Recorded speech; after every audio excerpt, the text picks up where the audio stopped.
გამარჯობა, მე ვარ ლევან გელაშვილი, კინომცოდნე და ლიტერატურათმცოდნე. დღეს გავიხსენებ სამ ფილმს, რომელიც დავაჯგუფე მითიური ფიქრის კატეგორიის, გმირის და ბიუროკრატიის ნიშნებით. პირველი ფილმი ეს არის ფრენკ კაპრას 1951 წლის ცნობილი კინოსურათი, გერი კუპერის მონაწილეობით, გაიცანით ჯონ დოუ. ფილმი მოგვითხრობს რედაქციის ამბავს, რომელიც საყოველთაო მღელვარების ცენტრშია, რედაქციის ჟურნალისტი, გაზეთის გაყიდვების რაოდენობის გაზრდის და სამსახურის შენარჩუნების მიზნით გამოიგონებს ამბავს გამოგონილ პერსონაჟზე ჯონ დოუზე, რომელიც არის სკანდალური ამბავი და გამოქვეყნებენ ამას გაზეთში, რაც გამოიწვევს ძალიან ხალხის ძალიან ძლიერ ტალღას. უმუშევართა არმია არის მითიური ჯონ დოუს ღირსების სადარაჯოზე, მასთან აიგივებენ თავს, თავიანთ ოცნებებს და მიზანსწრაფას ახორციელებენ ამ გმირთან ერთად. ეს არის ძალიან ხელშესახები და ყოფითი ისტორია, 4 წელი სამსახური ვერ უშოვია ამ ადამიანს და შობის ღამეს მან უნდა თავი მოიკლას, მერის შენობას სახურავზე ავიდეს და იქიდან გადმოხტეს. ესე წინ დაანონსებულია კულმინაციური ფინალი, რომელიც ამწიფებს ამ ხალხის ემოციურ მღელვარებას და მთელი სერიებად მიდის ეს ისტორია, მისი სკოლის პერიოდი, სპორტი, ტრავმა, სპორტის თავის დანებება და ტრაგიკული გადაწყვეტილება თავის მოკლა, რაც ხალხში რა თქმა უნდა დიდ პროტესტს მოუხთ, თანაგრძნობას და მღელვარებას იწვევს. რედაქცია იძულებულია აიყვანოს ქუჩიდან ბომჟი, რომელსაც $50 გადაუხდის. ეს არის ბეისბოლის ყოფილი სპორტსმენი, მას ხელის ტრავმის გამო დაანება თავი სპორტს და შეჭირვებული ცხოვრება აქვს იმდენად, რომ შიმშილისაგან გულიც კი მისდის, ქალაქებში მოგზაურობს და ფაქტურად ქუჩაში ზინავს. ამ ადამიანს გადაუღებენ სახელდახელოდ ფოტოს, რომელიც სტატიასთან ერთვის და ასე შეიძენს ეს მითიური ამბავი, რომელიც არ მომხდარა, მაგრამ შეიძლებოდა მომხდარიყო, შეიძენს რაღაც ვიზუალურ ხატებას. რეალობა ამ ბების ჯაჭვში, რომელთაც ყვებავენ საზოგადოებას, სინამდვილეში არის რეალობის არსებობის ნიშნების უბრალო სიმულაცია. რეალობის დობა აღარ შეიძლება, აღარც მისი გამომსახველი ნორმების ნდობა შეიძლება, ტექნოლოგიებმა საზოგადოებისაგან განდევნა რეალობა და ადამიანი დარჩა რეალობის განცდის გარეშე. შესაბამისად, მედია ცდილობს რეალობის დაფიქსირებას, რეალობის იმიტირების შექმნით, რაც კმაყოფილებას იწვევს საზოგადოებაში და ასეთ დროს დღე დანაღმულია მედია რეალობები, ადამიანის ტვინი ეთიშება და მითიურ ფიქრს და აზროვნებას აფარებს თავს. ცხოვრება გახდა ნიღბების კარნავალი, სადაც მედია ჟონგლიორობს გაპრიალებული ბრჭყიალა სახელებით, რომელიც სინამდვილეში სიყალბის ხელოვნებით არის შექმნილი. და აი ასეთ დროს მოვლენის არში წვდომა საბოლოოდ მთავრდება ადამიანის თამაშით საკუთარ არქეტიპებთან და წარმოდგენებთან, რადგან საზოგადოება სჭირდება მითოლოგიური სიუჟეტის შემცველი სქემა, სამოქმედო გეგმა, რომელზეც გადაიტანს მთელ თავისი კეთილსინდისიერების, შინაგანი პასუხისმგებლობის და სამართლიანობის განცდას. ეს არის ანტაგონისტური პროცესი, მითიური ფიქრის კატეგორია არ ენებდება გაქრობას, ის ეგუება კულტურულ გარდაქმნებს და ახალ საკრალურ მნიშვნელობას იძენს. და ახალი დროის გმირებზე მითების შექმნა ეს უკვე საზოგადოების ასე თქვათ მოთხოვნილებაა, რადგან ნებისმიერი რეალობის გამოვლინება გადატანილია ვირტუალურ გარემოში და რეკლამის გარდა აღარაფრის ადგილი აღარ დარჩა, თვითონ ეს გაყალბებული რეალობას თავაზობს ადამიანს მითებით აღქმას. ჯონ დოუ სწორედ ის მითოსური პიროვნებაა, რომელზე ფიქრშიც მასები განიცდიან ნეტარებას.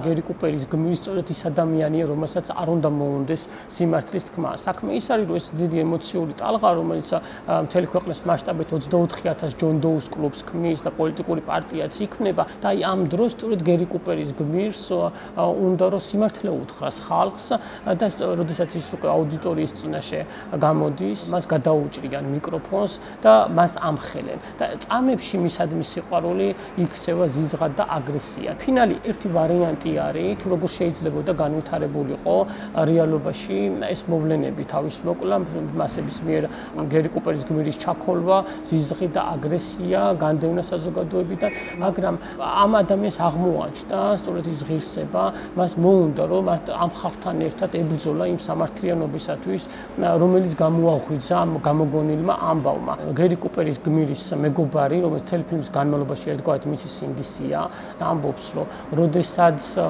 ფული არ გაქვს, ხარ თავისუფალი, მაგრამ როცა შენ ფული გიჩნდება $50, რომელიც ქთამი მისცეს ამ გერი კუპერის გმირს, თითქოს შენ გამოგცვალესო და რა მომენტშიც ფული უჩნდება ადამიანს, უჩნდება გადასახადები, დაზღვევა, მართვის მოწმობა, ადვოკატი და ასე შემდეგ სხვადასხვა მოვალეობები და ის ხდება პილატე და ყველა ადამიანი ერთმანეთის მისთვის არის ერთგვარი პილატე. შემდეგ აი ბელატარის ფერფლისფერი ფილმი ტურინული ცხენი, სადაც მთელ ფილმში მხოლოდ ერთადერთი მონოლოგი არის, როცა ამბობს იქ გმირი, რომ ადამიანი შეეხო, წაბილწა, თავი წაიბილწა და გაზულუქთა, ეს მონოლოგი თითქოს აგრძელებს ამ 1951 წლის ფილმში აი გერი კუპერის მეგობრის მონოლოგს. ამ თემაზე კინოში არის არაერთი ფილმი, მაგალითად ხალხი ლარი ფლინტის წინააღმდეგ, არის ჟორჟ კლუზოს ყვავი, სიდნეი ლუმეტის ტელექსელი, მაგრამ გაიცანით ჯონ დოუ არის საინტერესო იმით, რომ პრინციპი, რომელიც ამ ფილმში არის ნაჩვენები, არ იცვლება, შეიძლება ახალი და ახალი ტექნოლოგიები გამოიგონონ, მაგრამ ეს პრინციპი მუდამ რჩება როგორც ეს თავარი სტრუქტურა, რითაც შეიძლება საზოგადოება და პიროვნება მითიური ფიქრის კატეგორია და გმირი იყოს თავმოყრილი. მეორე ფილმი, რომელიც მინდა გავიხსენო, ეს არის კრისტიან ჟაკის საყოველთაო ცნობილი ფრანგულ-იტალიური შავ-თეთრი კომედია, კანონია, ფერნანდელი და ტოტო თამაშობს. და ფერნანდელს უნდა რომ იყოს ფრანგი, ღირსეული ფრანგი, კანონმორჩილი ფრანგი, დაიჭიროს დამნაშავე, ემსახუროს თავის ქვეყანას, მაგრამ ასე მტკიცებენ რომ არის იტალიელი, რადგან ის დაიბადა საბზარეულოში, რომელიც იმ დროს ეკუთვნოდა იტალიას. მას ყავს დედა იტალიელი და მამა უცნობია. იუმორისტულ კონტექსტშია გადაწყვეტილი, დიალოგები ძველი ყაიდის იუმორით არის შედგენილი, მაგრამ ეს ფილმი საინტერესო არის იმით, რომ ბიუროკრატიული გარემო, რომელიც ადამიანს აქ იდიოტად აქცევს, ღირსეულ ადამიანს, რომელსაც უნდა რომ თავის ქვეყანას ემსახუროს, კანონები თუ არ ემსახურება ადამიანს, აუცილებლად ადამიანები იქცევიან იდიოტებად. ეს მთელი კასკადი მიდის ჯაჭვი, ჯერ ფერნანდელს უნდა ტოტოს დაჭერა როგორც კონტრაბანდისტის, შემდეგ ეს გაუხსენებს, რომ სინამდვილეში ის არის იტალიელი და ვერ დაიჭერს. ერთმანეთის ციხეში ჩასმა უნდა, საბოლოოდ ორივენი ციხეში აღმოჩნდებიან. კომედია, მაგრამ სინამდვილეში ის რო არ ყოფილიყო კომედია, აუცილებლად იქნებოდა ტრაგედია და ფილმში ამ იუმორს შორის ველური ღრიალით გამოსჭვის ის ტრაგედია, რაც აი ამ კანონებით შეიძლება ადამიანს დაემართოს. და ბოლოს იქამდეც მიდის სიტუაცია, როცა კანონის თანახმად ფერნანდელი არ არსებობს, იმიტომ რომ მას იტალიის და საფრანგეთის ორივე აგდებენ თავიანთი საზღვრიდან და ის საზღვრის შუა ზოლზე დადის, რომ არ შეუძლია გადაკვეთოს ეს საზღვარი. საინტერესო ეპიზოდი არის, როდესაც კანონის თანახმად არც ერთ ქვეყანაში აღარ შეესვლება ფერნანდელს, ის ადის მთებში, სადაც სნაიპერით ესვრის, მას არ უნდა ვინმეს მოკლა, ის მას უნდა თქვათ, რომ გული მოიოხოს სიბრაზით და რაღაცა ხელი შეუშალოს ამ ქალაქის თანაცხოვრებას და მახსენდება ვლადიმერ სიხარულის მოთხრობა მეათე მოწმე და დანაშაული მოხდება. ყველას ახსოვს რომ იყო მეათე მოწმეც ამ დანაშაულის დროს, მაგრამ ვერავინ ვერ იხსენებს ვინ იყო ეს და ეს ადამიანი გაბრაზებული თავის თანასოფლელებზე ადის გორაზე და იქიდან უზარმაზარ ლოდებს აგორებს და უფრთხობს სოფელს ანგელოზებს და ასე ვთქვათ უმწარებს მათ ცხოვრებას და ეს ფერნანდელის მდგომარეობა სწორედ ესეთი არის და სნაიპერით ესვრის მას. ისევ ტოტო დაეხმარება ფერნანდელს, რომელიც აღმოაჩენს, რომ თურმე ღვინის ბოთლზე დატანილ ეტიკეტზე არის რუკა, სადაც აღნიშნულია, რომ ეს სამზარეულო თურმე საფრანგეთის ტერიტორიაზე იყო და შემდეგ გადაწია ტურისტების მოზიდვის მიზნით სახლის მფლობელმა და როცა ფერნანდელი დაიბადა, წვიმდა და ყველაზე ახლოს საფრანგეთის მერია იყო და ამიტომ იქ დაარეგისტრირა ეს ბავშვი. მოკლედ ეს რაღაც ლაფსუსზე არის თითქოს ეს ფილმი, მაგრამ უამრავ საკითხზე დააფიქრებს ეს ადამიანს. კანონების ჩიხი, ეს არის პილო ოთახში, ყველა ხედავს ამ პრობლემას, მაგრამ არავის არ უნდა ამაზე საუბარი და ფილმში არის ერთი ფრაზა ესეთი, რომ კანონი არ ემორჩილება განხილვას, კანონი ექვემდებარება შესრულებას და ყველა ადამიანი, ვინც არის აქ კანონმორჩილი, ფერნანდელს ჯოჯოხეთად უქცევენ ცხოვრებას, იმიტომ რომ ისინი იცავენ კანონს და ეს კანონები აი ამ რაღაცა ჩიხებს და ლაფსუსებს მოიცავენ. მესამე ფილმი, რომელზეც მინდა ვისაუბრო, ეს არის მარკო ფერერის, იტალიელი რეჟისორის 1971 წლის ფილმი აუდიენცია. მთელი ფილმის განმავლობაში მთავარ გმირს უნდა რომის პაპთან შეხვედრა. უამრავ დაბრკოლებას გაივლის, ეს აუდიენცია მაინც არ შედგება. ჯერ მას გაჩხრიკავენ, შეისწავლიან ვინ არის, რა უნდა, რა საცხოვრობს, რა საკეთებს. შემდეგ მიუგზავნიან ქალს, ეს არის კლაუდია კარდინალე, რომელიც გახდება მისი საყვარელი, ისიც ცდილობს რომ მოიღოს მისგან ეს ინფორმაცია, რატომ უნდა რომის პაპთან მას შეხვედრა, ამწყვევენ ციხეში, ფსიქიატრიულში, უკეთ ცხოვრებას უქცევენ ამ ადამიანს ჯოჯოხეთად. მაგრამ ყველას ეს კაცი პასუხობს ესე, რომ როცა მას ვნახავ, თავად გადავწყვეტ და უამრავ გზას მოსინჯავს ეს ადამიანი, პატარა ფურცეზე წერს წერილებს და როცა რომის პაპი აივანზე გამოდის ესვრის, როცა ღია სივრცეში ხედავს კორდონის გარღვევას, ცდილობს რომ მივიდეს ახლოს, არაფერი არ გამოსდის ამ ადამიანს ადამიანს. კაფკას გოდოლი ორჯერ არის ამ ფილმში მოხსენიებული. რა თქმა უნდა, ილინკება ამ ტექსტთან ეს ფილმი. ფილმის ფინალში, როცა ის კვდება რომის პაპის რეზიდენციასთან, მასაუნებია, რომ ეს არის კერძო სახლი, კვდება იქ ჩანს სულად უცნობი სხვა ადამიანი, რომელიც ასევე რომის პაპთან ითხოვს შესვლას და ამით იმთავრდება თითქოს რითიც დაიწყო, რა გზაც გაიარა ამ მთავარმა გმირმა, ის გზა უნდა გაიაროს ვიღაც სხვამაც. ეს ფილმი მახსენებს მამუკა დოლიძის მოთხრობას სასახლე, სადაც მთავარი გმირი ამბობს, რომ სულ მინდოდა სასახლეში შესვლა, მაგრამ არ მინდოდა როგორც ნაფოტი ხალხის ტალღას შევეტანეო ამ სასახლეში, მინდოდა თავდაჯერებულიო, შევსულიყავი მომზადებული და უკვე მომძლავრებულიო, როცა დარბაზი იგრძნობდა ჩემს იქ შესვლასო.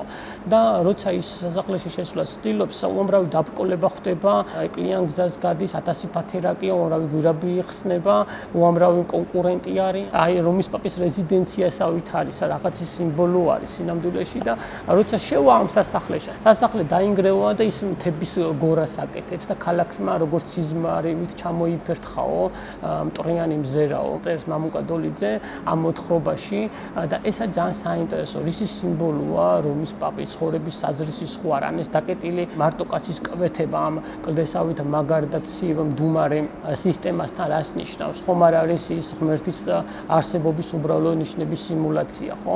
შეიძლება ეს დუმილი სინამდვილეში ისიც არიელია. კლაუდია კარდინალის გმირი ეკითხება ამ მთავარ გმირს, რომ აი კოშკზე მე და რომის პაპი რო ვიყოთო და ერთი უნდა გადააგდო, ვის გადააგდებდიო და ეს გმირი ეუბნებაო, რა თქმა უნდა შენ გადაგაგდებდიო და რომის პაპს იტოვებს. თუ რომის პაპი ცხოვრების საზრისია და ეს გაცხრუებული მედი და გაცხრუებული წარსული ვერ ჯაბნის იმას, რომ ამ ღმერთის ძიება ისევ გრძელდება ამ მთავარ გმირში, უაღრესად საინტერესო არის, რომ ფინალში, როცა ის კვდება და სხვა ცდილობს შევიდეს ამ რომის პაპთან, მანაც ის გზა უნდა გაიაროს და რა თქმა უნდა ისიც ვერ შევა, რადგან ეს ბიუროკრატიული დახშული, მდუმარე ცივი სისტემა არ გაუშვებს მას და ეს მარტო კაცის კვეთებაც იქნება ამაო სწრაფვა, მაგრამ ადრე თუ გვიან ეს სისტემა დასუსტდება და რა მომენტშიც ვიღაც შევა იქ, დაინგრევა თვითონ ეს ბიუროკრატიული სტრუქტურა და თუ გაიცანით ჯონ დოუში მითიურ საბურველშია გახვეული ეს მთავარი გმირი, თუ კანონიაში ნაჩვენებია ეს ბიუროკრატია, აი აუდიენციაში ნაჩვენები არის როგორც ეს ბიუროკრატია და ეს მითიურ საბურველში გახვეული რაღაცა მისტიკური იდუმალი დაფარული ჭეშმარიტების აქტი, რასაც უნდა მიიახლოს, სინამდვილეში შეიძლება სულად სიმულაცია და არაფერს არ გამოხატავს. ყოველ შემთხვევაში ეს ფილმი გვაფიქრებს ამ საკითხებზე და ვფიქრობ ძალიან კარგად ახერხებს მარკო ფერერი ამ ფილმით აი ეს თემები წამოწიოს ზედაპირზე.